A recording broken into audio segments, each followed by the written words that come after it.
Assalamualaikum warahmatullahi wabarakatuh. Alhamdulillahi rabbil alamin. Wabihi nasta'in ala umurid dunya waddin. Summa salatu wassalam ala khairi man ba'athahu Allah rahmatan lil alamin. Sayyidil anbiya'i wal mursalin, Rasulullah Muhammad sallallahu alaihi wasallam wa ala alihi wa ashabihi ajma'in.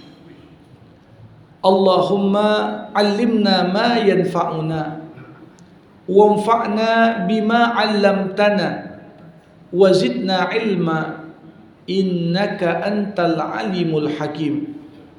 Bapak-bapak, ibu-ibu, saudara-saudari, kaum muslimin dan muslimat, jamaah fardu subuh di Masjid Baitur Rahman yang dirahmati Allah Subhanahu wa taala. Marilah kita semua tak hentinya bersyukur kepada Allah, memanjatkan puja dan puji hanya untuk Allah. Semoga dengan senantiasa kita mengingat Allah dan menggunakan segala titipan Allah untuk kita semua insyaAllah masuk dalam hamba Allah yang pandai bersyukur. Salawat berangkaikan salam kita hadiahkan kepada Rasulullah Muhammad sallallahu alaihi wasallam. Allahumma salli wa sallim wa barik alaih. Harapan kita semoga kita tergolong pengikut baginda yang mendapatkan syafaat nantinya. Jamaah rahimakumullah, kalau ada satu sifat yang paling melekat pada manusia yang membedakan seorang manusia dari makhluk Allah lainnya, maka tentunya sifat itu adalah sifat amanah. Amanah dalam pengertian menjaga kepercayaan. Di akhir surah Al-Ahzab, Allah Subhanahu wa taala menceritakan kepada kita bagaimana Allah menawarkan kepada makhluk-makhluknya yang beragam, mulai dari langit, mulai dari bumi, bahkan gunung, semuanya diminta Allah untuk memikul amanah. Namun kemudian semua makhluk-makhluk tadi sadar akan keterbatasannya. Inna aradna al-amanata 'ala as-samawati wal ardi wal jibal fa abaina an yahmilnaha wa ashfaqna minha wa hamalaha al-insan. Kami telah tawarkan kepada langit, bumi, dan gunung untuk memikul amanah. Namun ketiganya enggan untuk memikul amanah. Maka kami pun mengasihinya, karena mereka sadar keterbatasan yang mereka miliki, maka menolak untuk memikul amanah ini. Tapi tatkala amanah yang sama ditawarkan kepada Adam alaihissalam, fahamalahal insan, maka manusia yang tatkala itu diwakili oleh Adam alaihissalam, dia pun mengatakan kepada Allah, ana ahmiluha, ya Allah, aku siap untuk memikul amanah itu. Disinilah menunjukkan kepada kita dengan amanah manusia yang notabene jauh lebih kecil dibanding langit dan bumi, jauh lebih lemah dibanding dengan gunung. Dengan amanah, posisi manusia jauh lebih tinggi dari ketiganya. Kalau dilihat semata-mata dari sisi kekuatan, nggak ada perbandingan manusia dengan gunung. Kalau dilihat dari luas dan besar, tak ada perbandingan antara manusia dengan langit dan bumi. Tapi justru amanah inilah yang mengangkat derajat manusia sehingga dia punya posisi istimewa di hadapan Allah. Namun yang paling menarik di penutup ayat justru Allah katakan innahu kana zaluman jahula. Sesungguhnya manusia dengan dia menerima amanah yang Allah berikan kepadanya, maka terbukalah potensi bagi manusia jatuh kepada dua kondisi. Pertama apa? Zaluman. Dengan adanya amanah, siapa yang tidak memikul dan menjaganya dengan baik, maka dia berpotensi menjadi orang yang zalim. Jahula. Dengan adanya amanah, kalau kita tak jaga, maka orang yang mengkhianati amanah akan jatuh pada kondisi bodoh. Jadi bagaimana amanah mengangkat derajat manusia, sebagaimana amanah dapat menjatuhkan manusia kepada kondisi zalim dan bodoh di waktu bersamaan. Bapak Ibu rahimakumullah, kalau kita melihat Nabi Muhammad sallallahu alaihi wasallam merupakan role model dan sosok teladan dalam konteks amanah.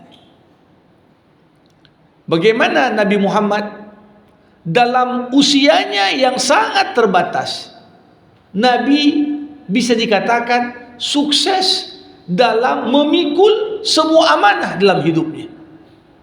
Makanya berani kita katakan tidak ada satupun manusia yang lebih utama usianya dibanding Rasulullah. Kalau umurnya banyak lebih panjang dari Rasulullah, tapi usianya yang paling utama adalah usia Rasulullah. Sampai Allah Subhanahu wa taala bersumpah dengan umur Nabi. Tidak ada satupun makhluk Allah bersumpah dengan umur makhluk manapun selain Rasulullah. Walaupun sebenarnya semua makhluk punya umur. Iblis punya umur, malaikat punya umur. Tapi dalam Al-Quran Allah katakan la'amruka, demi umurmu Muhammad.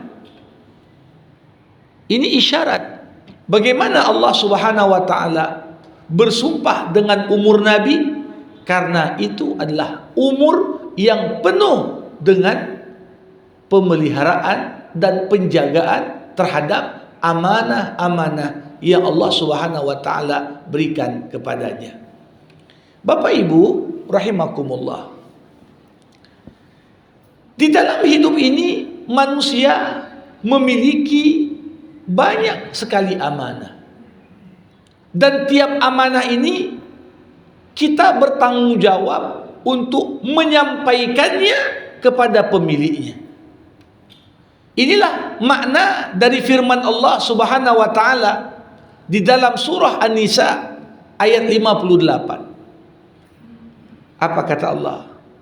Allah Subhanahu wa taala mengatakan, "Innallaha ya'murukum an tu'addul amanati ila ahliha."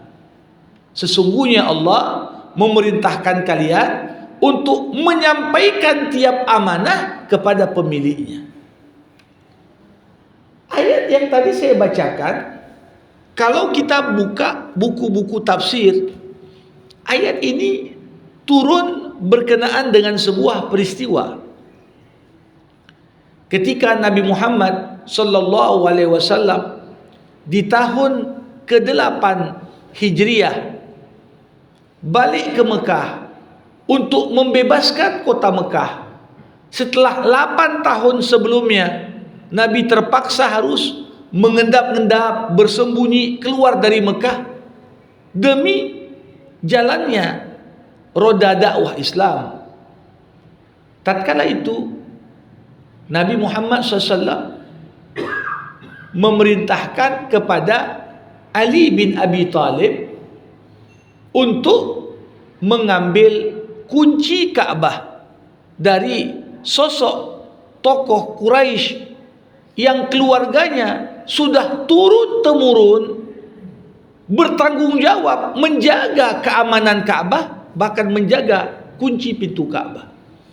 Ketika itu yang menjaga kunci Ka'bah belum masuk Islam, namanya Tolhah bin Abi Tolhah. Maka kemudian Rasulullah SAW mengatakan, ini karena Ka'bah sudah kita sterilkan, Ka'bah ini sudah kita amankan, maka ambil kunci Ka'bah itu, diperintahkanlah kepada Ali bin Abi Thalib untuk merebut kunci itu dari Tolhah.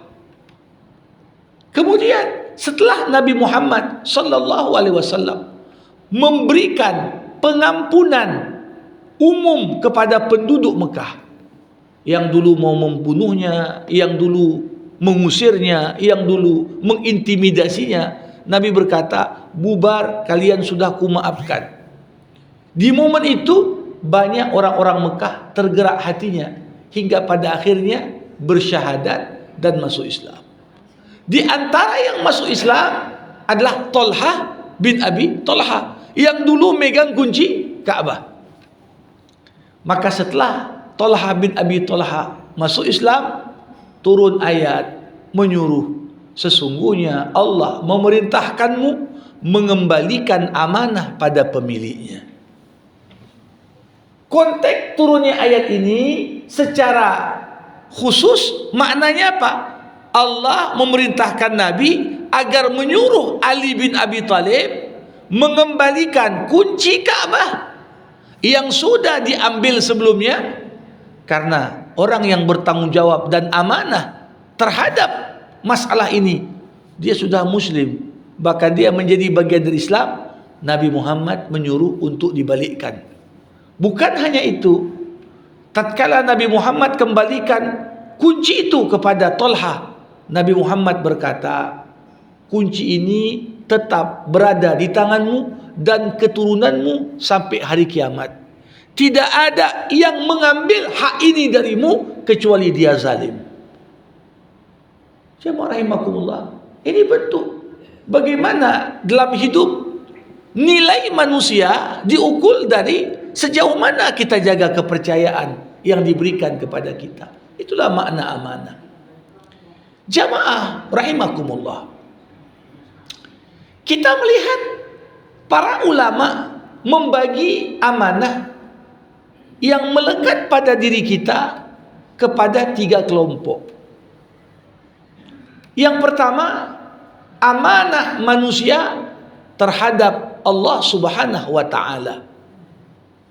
Tidak ada satupun manusia kecuali kita memikul amanah kepada Allah. Bagaimana bentuk amanah itu? Pertama, manusia semua terikat dengan fitrah berketuhanan. Di alam arwah Allah sudah berkata, alastu bi rabbikum. Semua manusia menjawab, qalu bala. Betul ya Allah, Kau adalah Tuhan kami. Kami bersaksi atas itu. Maka sejauh bagaimanapun manusia mencoba menjauh dari Allah, di momen-momen sulit, di momen-momen di mana manusia merasa bahaya datang mengancam, di momen di mana manusia merasa terdesak, orang yang paling ateis sekalipun, yang gak percaya ada Tuhan sekalipun, otomatis di momen-momen sulit keluar dari mulutnya, oh my God, katanya, oh Tuhanku. Padahal sepanjang hayatnya mengingkari adanya Tuhan. Tapi di momen, di saat bahaya di depan mata, tidak ada yang dapat mengingkari bagaimana fitrah berketuhanan, amanah yang lekat pada manusia. Sehingga pada hakikatnya apa?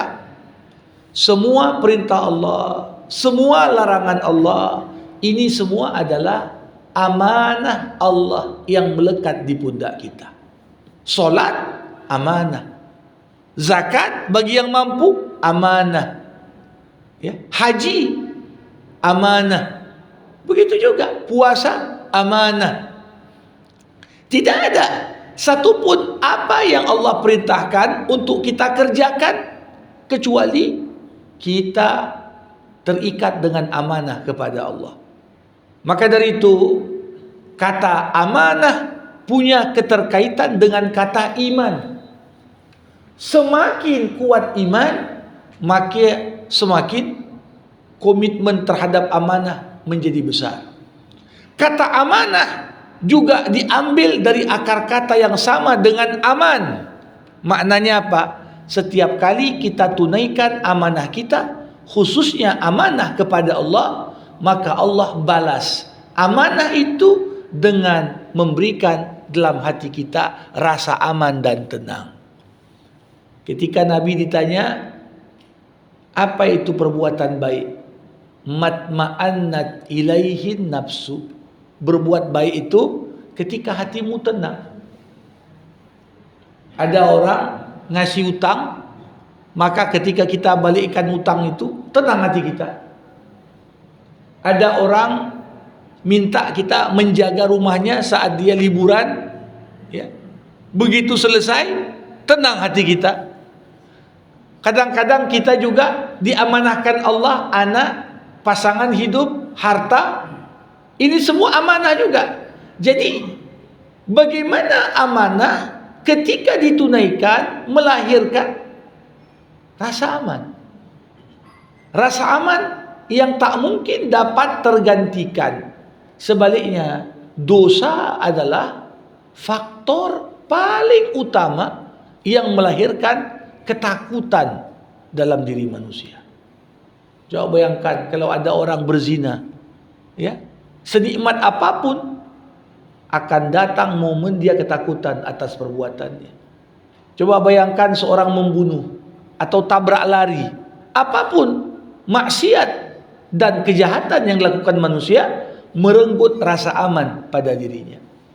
Bapak Ibu rahimakumullah. Jadi amanah pertama adalah amanah kita kepada Allah Subhanahu wa taala.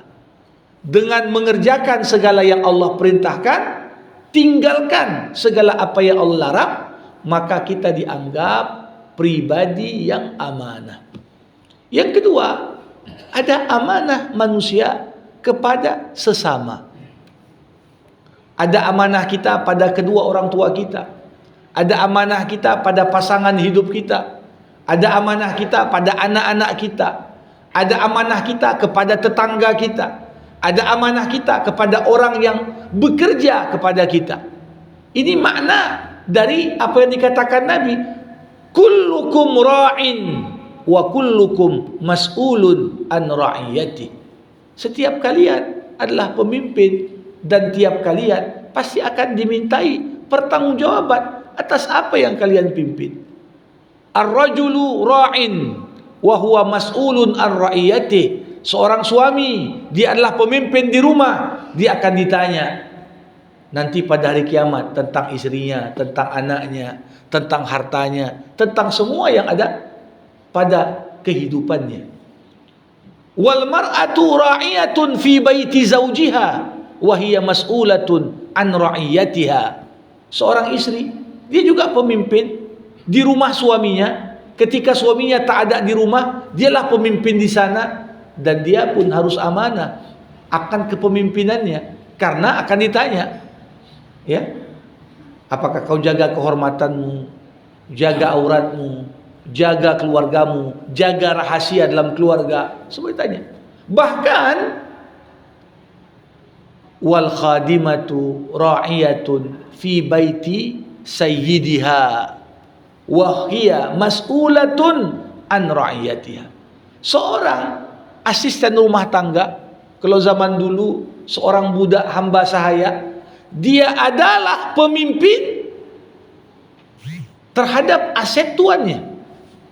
Ketika tuannya tidak ada di rumah, maka yang bekerja itu dialah harus menjaga amanah. Jangan pula rumah dibobol maling, jangan pula harta hilang, jangan pula ya segala apa yang dimintakan untuk dijaga tidak dipeliharanya. Ini juga masuk kategori ya apa yang kita sebut dengan amanah manusia terhadap sesama manusia. Namun jamaah rahimakumullah, ada bentuk yang ketiga dari amanah. Inilah yang namanya amanah manusia kepada dirinya sendiri. Amanah manusia kepada dirinya sendiri. Umur kita amanah.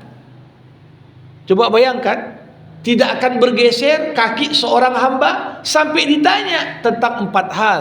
Ditanya umurnya, kemana habis? Ditanya tentang masa mudanya, kemana kau gunakan? Jadi umur, waktu, tiap detik amanah.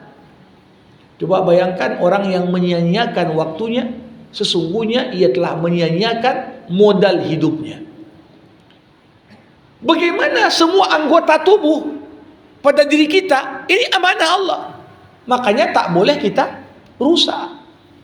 Tak bolehlah orang mentatu, tak bolehlah orang merusak, merubah fisik dengan operasi ini dan itu, karena merasa nggak puas. Oh, matanya kurang ini, oh hidungnya kurang mancung, oh begini, akhirnya dioperasi. Ini bentuk tak amanah. Bagaimana rambut pun, ketika kita dalam artian ya pakai rambut sambung dan lain sebagainya, ini juga dikatakan la'anallah al-wasilah wal mustausilah. Allah melaknat orang yang menyambung rambut dan yang minta disambung rambut. Nah, di sini kita melihat di sini.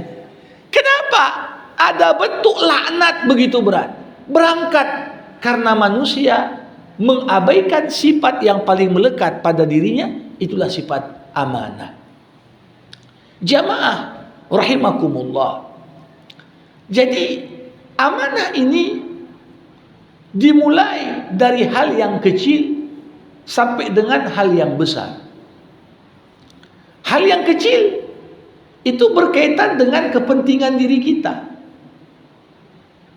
Tapi semakin amanah itu berkaitan dengan hajat hidup orang banyak, maka amanah itu menjadi sangat besar pertanggungjawabannya di hadapan Allah.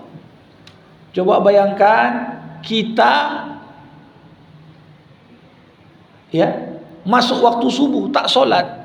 Allah menamakan orang yang mengabaikan perintah Allah itu faminhum zalimun li nafsih. Ada orang yang menzalimi dirinya sendiri. Kenapa dinamakan menzalimi diri sendiri? Karena tak amanah terhadap dirinya. Dia biarkan kesempatan emas untuk dapat pahala, untuk makin dekat sama Allah, berlalu begitu saja tanpa dia manfaatkan. Maka disebut dengan zalim li nafsi. Tapi coba bayangkan, ketika amanah itu punya keterkaitan dengan hajat hidup orang. Hajat istri, hajat suami, hajat anak, hajat tetangga. Bagaimana Rasulullah begitu marah? Wallahi la yu'min, wallahi la yu'min, wallahi la yu'min. 3 kali diulang. Demi Allah tak beriman, demi Allah tak beriman. Siapa Nabi? Man bata syaba'an wa jaruhu ila jambihi ja'in. Orang yang tertidur karena kekenyangan, sedangkan tetangga di sebelah rumahnya tak bisa tidur karena kelaparan. Amanah. Jadi kita melihat, sehingga tidaklah mengherankan kondisi bumi baik atau buruk berkaitan dengan amanah juga. Ketika orang-orang yang punya amanah, merekalah yang duduk pada posisi-posisi yang hajat hidup orang banyak mereka atur. Maka seberat apapun krisis dihadapi dengan amanah orang yang tepat di momen yang tepat, bisa selesai krisis. Coba bayangkan di masa Nabi Yusuf, bermimpi raja 7 sapi kurus makan 7 sapi gemuk. Gimana ini maksudnya? Ditanya pada Yusuf, apa makna mimpiku ini? Oh, akan datang 7 tahun surplus hasil panen, berlebih-lebih. Tapi datang 7 tahun berikutnya kekeringan, paceklik, gagal panen, kelaparan. Coba bayangkan, ini krisis depan mata. Tapi seketika tatkala Yusuf alaihissalam berkata kepada raja, ij'alni ala khazainil ardi inni hafizun alim. angkat aku sebagai penanggung jawab untuk menghadapi krisis ini. Aku orang yang amanah, lagi kompeten. Jadi untuk jabatan-jabatan publik, bagaimana dua sifat ini sifat yang mutlak paling dibutuhkan, supaya seburuk apapun kondisi bisa balik dan kita dapat menghadapi momen-momen sulit. Kalau orang yang buat kebijakan itu pertama apa? Hafiz. Hafiz artinya amanah. Nggak mau dia salah gunakan. Dia tidak gunakan abuse of power, salah gunakan kekuasaannya. Tak dia gunakan salah guna otoritasnya. Tak dia gunakan salah guna jabatannya. Tapi hafiz, amanah. Tapi amanah saja kalau tak ngerti masalah nggak bisa juga. Maka sifat kedua adalah alim. Coba bayangkan, 14 tahun berlalu, walaupun 7 tahun berturut-turut terjadi masa paceklik dengan pengaturan dan penyimpanan yang luar biasa dilakukan Yusuf. Bukan hanya Mesir terbebas dari ancaman kelaparan, bahkan bisa membantu negeri-negeri sekitar yang kelaparan untuk dibantu dan disubsidi. Jamaah rahimakumullah. Jadi sebaliknya, ketika jabatan-jabatan penting itu tidak berada di tangan orang-orang yang amanah, Nabi Muhammad sallallahu alaihi wasallam bahkan mendeskripsikan kondisi itu seperti kondisi makin dekatnya kiamat. Di saat seorang sahabat datang menghadap Rasul, "Ya Rasulullah, mata sa'ah?" Nabi, kiamat itu kapan? Rasulullah dengan sederhana menjawab pertanyaan itu dengan sebuah kaidah. Apa kata Nabi? Idza duyi'atil amanah.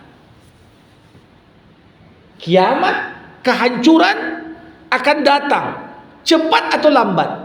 Apa pertandanya? Ketika amanah disia-siakan. Jadi ciri yang paling identik dengan kekacauan dan kondisi yang tak terkontrol di situ aja. Kalau amanah disia-siakan.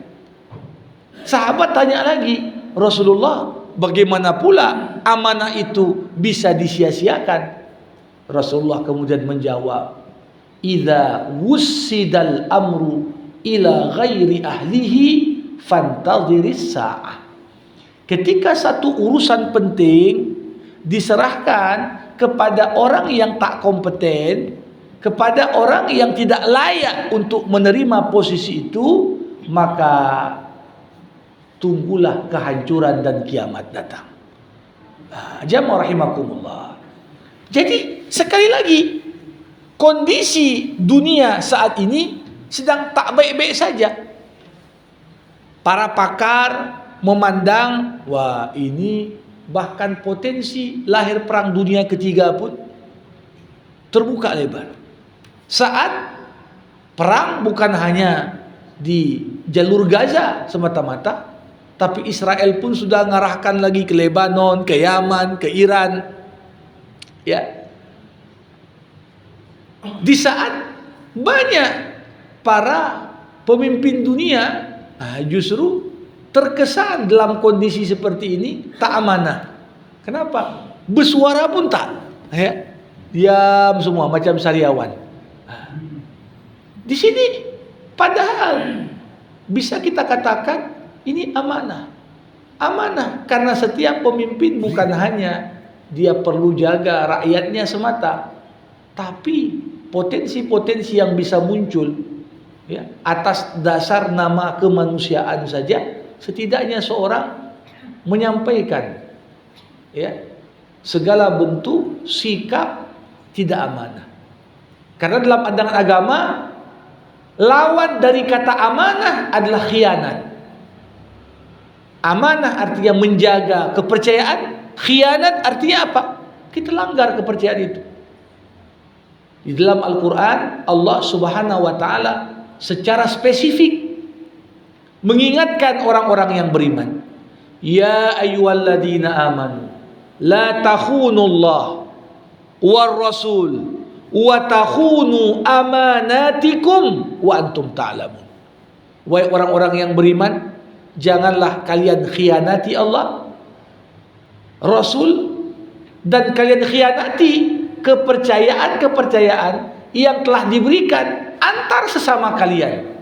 Padahal kalian tahu konsekuensi dari mengkhianati suatu amanah itu.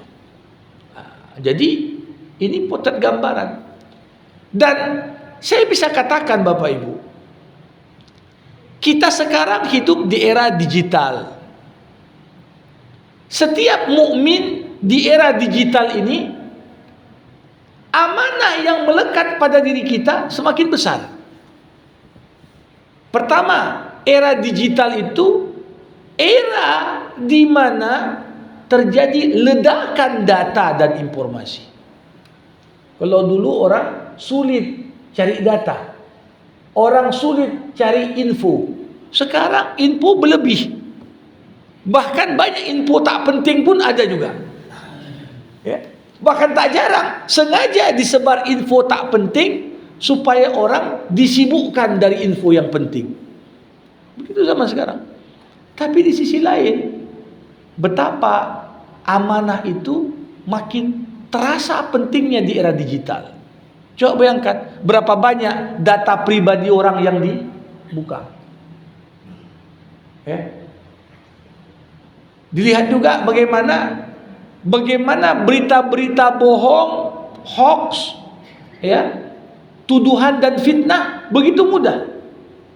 Makanya di masa sekarang benarlah apa yang dikatakan Nabi Muhammad SAW. Sekiranya seorang menyampaikan semua yang didengarnya, maka sesungguhnya dia telah berdusta. Gak semua yang kita baca, gak semua yang kita dengar pantas juga untuk kita sampaikan kembali. Kalau enggak, dianggap kita enggak amanah, tidak menyeleksi mana yang layak disampaikan. Ini bagian dari amanah. Kita lihat lagi, jamaah rahimakumullah, bagaimana sekarang paling banyak kebocoran data juga. Ini amanah. Ya. Kalau dulu di zaman Nabi mengatakan dengan tegas, misalnya, tidak akan mencium bau surga suami dan istri yang membocorkan rahasia ranjang. Coba bayangkan, zaman sekarang bahkan diundang untuk berbicara tentang apa-apa yang sebenarnya sangat tak layak untuk disampaikan. Ini pergeseran. Orang satu sisi makin tak peduli dengan amanah, tapi di sisi lain dia mulai memetik satu persatu dari hilangnya amanah, dalam konteks bagaimana ketika amanah diabaikan dan disia-siakan menimbulkan ketakutan luar biasa dalam kehidupan manusia. Jamaah rahimakumullah. Sebenarnya era digital seperti zaman sekarang ini adalah miniatur tentang konsep pertanggungjawaban dan amanah di akhirat kelak. Saya kira tak ada orang yang tak kenal akun Fufufafa.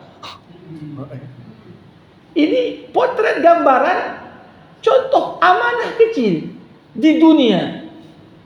Tiap orang dengan gadgetnya bisa menulis apa yang dia mau, bisa berkomentar apa yang dia suka. Tapi ingat, apapun yang kau tulis, apapun yang kau videokan, apapun yang kau ucapkan, seperti dikatakan Allah dalam Al-Quran, bagian dari amanah. Wala taqfu ma laysa laka bihi ilmun inna sam'a wal basara wal fuad kullun ulaika kana anhu mas'ula.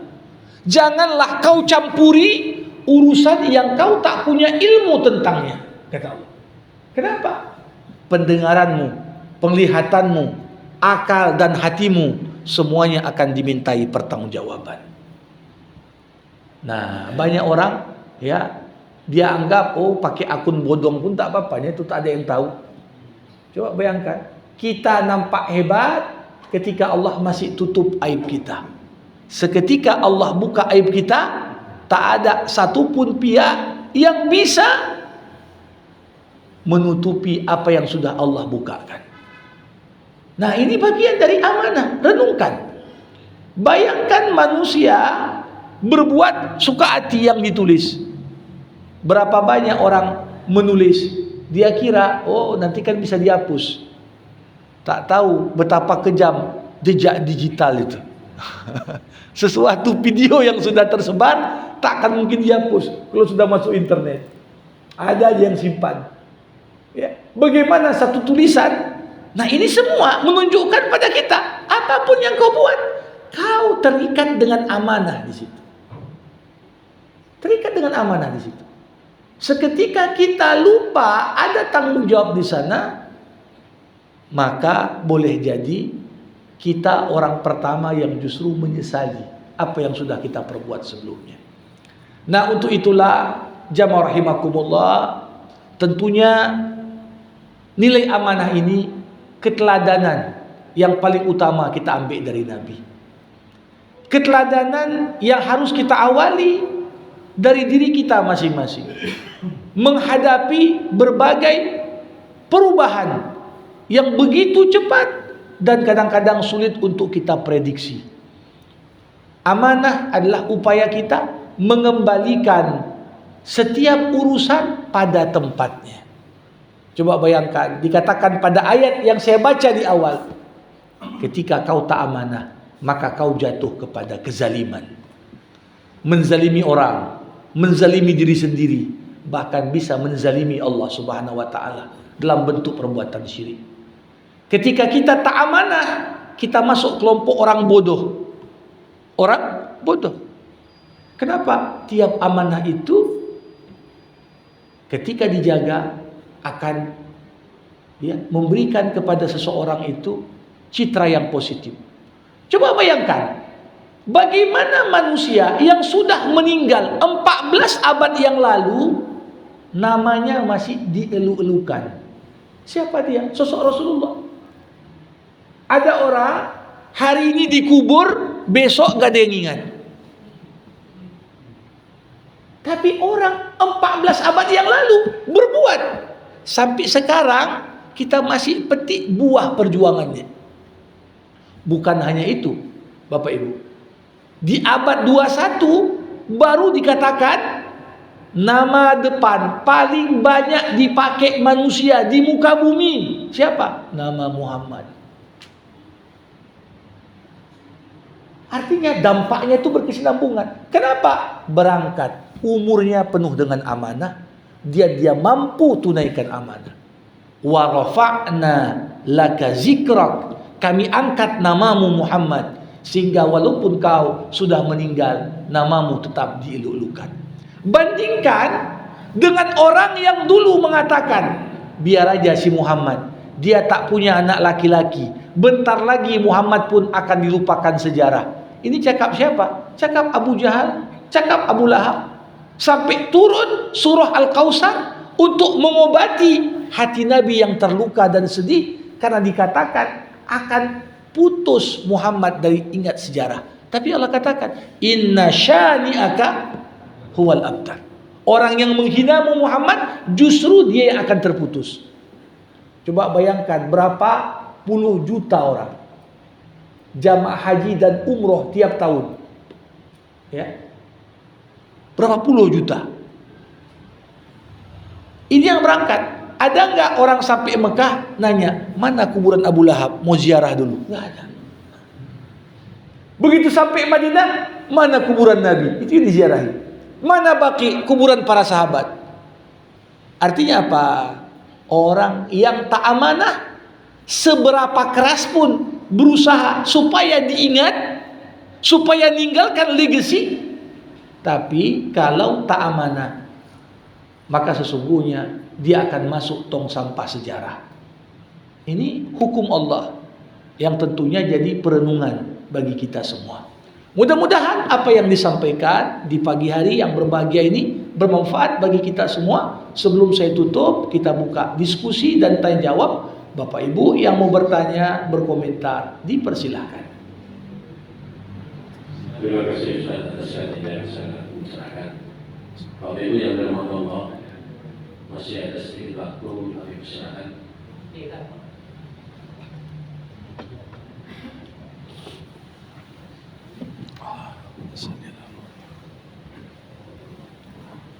Assalamualaikum warahmatullahi wabarakatuh. Waalaikumsalam warahmatullahi wabarakatuh. Jadi kalau kita lihat kan amanah itu penting sekali bagi kita ya, Iya. terutama bagi umat Islam. Tetapi yang terjadi sekarang ini malah umat Islam sendiri yang banyak mengabaikan amanah ya. Ya. Nah, contohnya kalau kita lihat di Indonesia ya, Departemen Agama kan fungsinya itu kan untuk mengatur umat Islam agar menjadi lebih baik di Indonesia ini. Tapi ternyata yang paling banyak mengambil amanah itu orang Depak sendiri ya. Kita lihat semua korupsi semua banyak dari Depak. Itu kan memalukan. Jadi kalau kita lihat banding dengan negara-negara Barat yang sering kita sebut tidak Islami, tidak beragama, tapi ternyata mereka yang paling menjaga amanah. Seperti contohnya Swedia, Norway, segala macam ya. Nah, itu satu. Bagaimana kita bisa memperbaiki hal ini?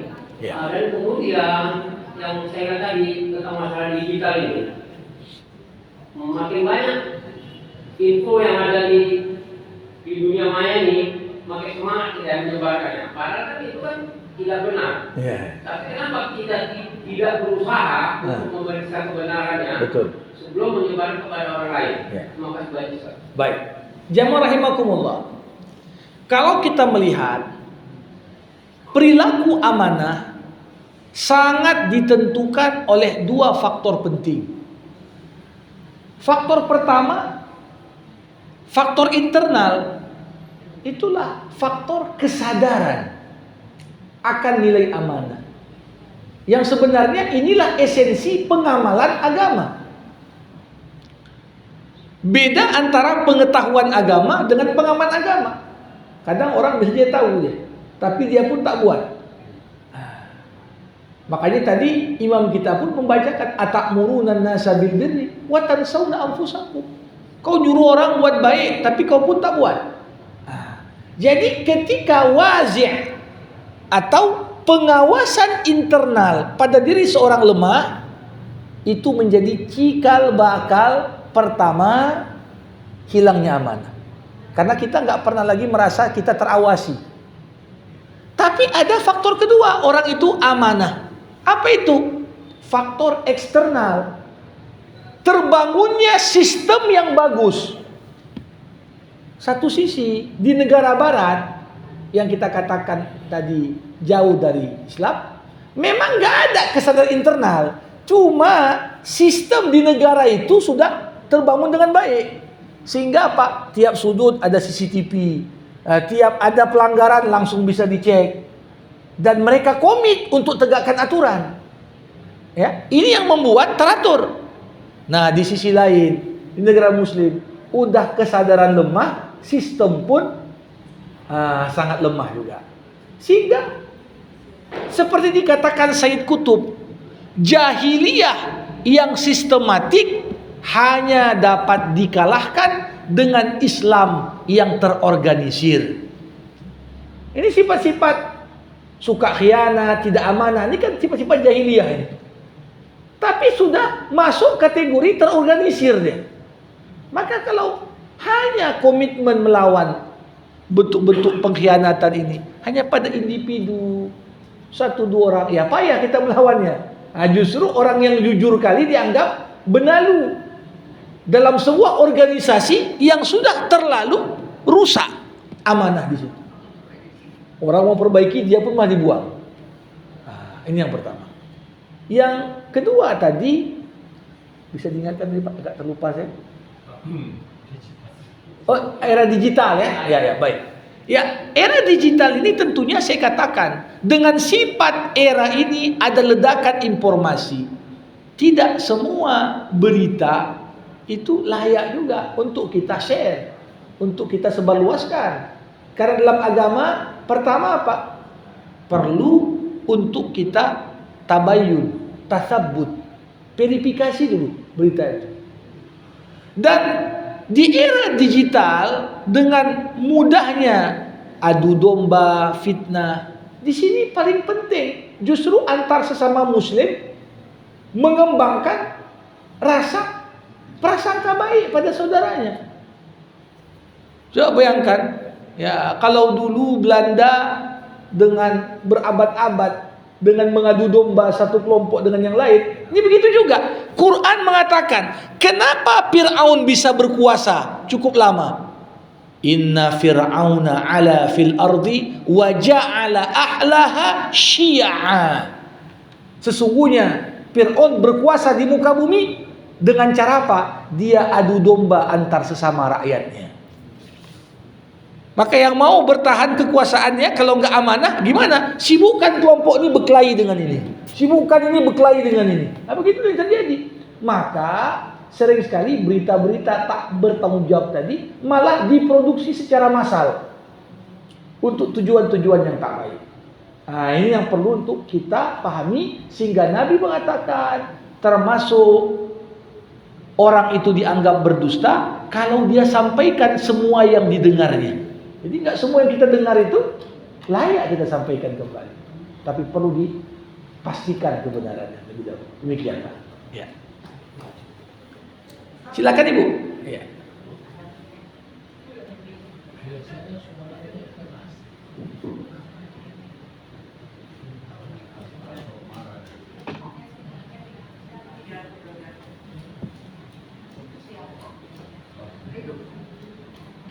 Assalamualaikum warahmatullahi wabarakatuh. Waalaikumsalam warahmatullahi wabarakatuh. Ustaz, saya beriman karena takut kepada Allah. Ya. Kenapa? Di Quran itu ada 3 surat. Ustaz dari TV berita saya enggak dibilang di situ orang yang tidak mau sholat, kembalikanlah aku ya Allah, kembalikanlah aku ke dunia, kembalikanlah ya Allah.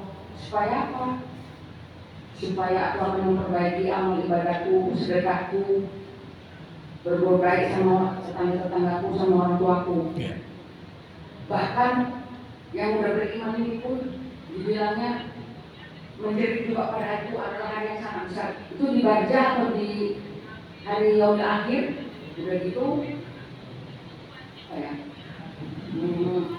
yang beriman ini pun bilang gini, kembalikan juga aku ke dunia ya Allah, kembalikanlah aku ke dunia ya Allah, kembalikanlah aku, karena amal ibadahku yang kukerjakan ini tidak seberapa, asal sholat pun aku asal dapat waktu aja, dan lama-lama makan aku gak yakin, aku ya yang ceritakan.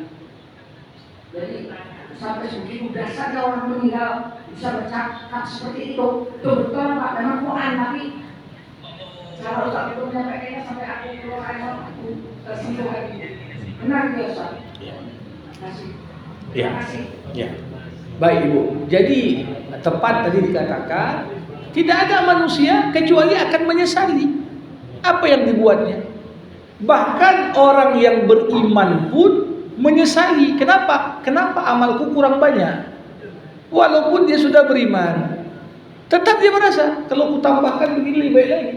Apalagi orang yang kemudian tak beriman, maka betapa dia merindukan ya untuk balik ke dunia sekedar bisa sujud, sekedar bisa sedekah.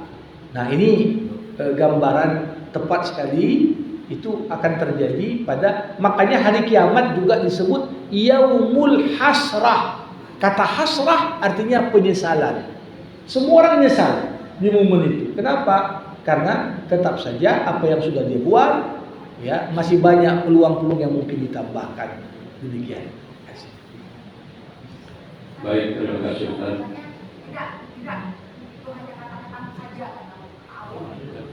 Ya, kata-kata ini maksudnya apa? Mereka ngomong itu ketika nanti di akhirat. Tapi kalau dibalikkan ke dunia pun pasti nggak buat juga. Nah, itu maksudnya. Ya, pasti nggak buat juga. Jadi hanya penyesalan yang sebenarnya tidak hakiki. Ya, karena jatah hidup di dunia sudah menggambarkan bagaimana hakikat sikap manusia. Kalau dikasih pun usianya tambahan 100 tahun, ya gitu juga nanti dia. Saat nanti di akhir baru dia nyesal. Demikian. Ya. Baik, terima kasih Ustaz atas kajian sangat menarik. Bapak Ibu yang berhormat Allah, sementara pertanyaan yang belum disampaikan dikaitkan dulu untuk memandu berikutnya. Berhubung keterbatasan waktu, Bapak Ibu yang berhormat Allah, demikianlah rangkaian kajian kita pagi ini. Semoga hidup kita di majelis ilmu ini mendapat berkat dari Allah Subhanahu wa Ta'ala. Amin. Dan sebelum itu dengan doa mari kita akhiri kajian kita dengan membaca hamdalah. Alhamdulillahirabbil alamin. Selanjutnya mohon ditutup dengan doa. Alhamdulillahirabbil alamin. Hamdan yuwafi ni'amah wa yukafi'u mazidah. Ya Rabbana lakal hamdu kama yanbaghi li jalali wajhikal karim wa li 'azimi sultanik. Allahumma salli ala sayyidina Muhammad wa ashghilidh dhalimin bidh-dhalimin wa akhrijna min bainihim salimin. Allahumma 'allimna ma yanfa'una wanfa'na bima 'allamtana wa zidna 'ilma innaka antal 'alimul hakim. Allahumma arinal haqqa haqqan warzuqna ittiba'ah wa arinal batila batila warzuqna ijtinabah. Allahumma ati nufusana taqwaha wa zakkiha anta khairu man zakkaha anta waliyuha wa maulaha. Allahumma a'izzal islam wal muslimin wansur ikhwanana al mujahidin fi kulli makan ya arhamar rahimin. Rabbana taqabbal minna innaka antas samiul alim wa tub alaina innaka antat tawwabur rahim. Rabbana atina fid dunya hasanah wa fil akhirati hasanah wa qina adzaban nar. Wa sallallahu ala sayyidina Muhammad wa ala alihi wa sahbihi ajma'in walhamdulillahi rabbil alamin. Terima kasih. Assalamualaikum warahmatullahi wabarakatuh.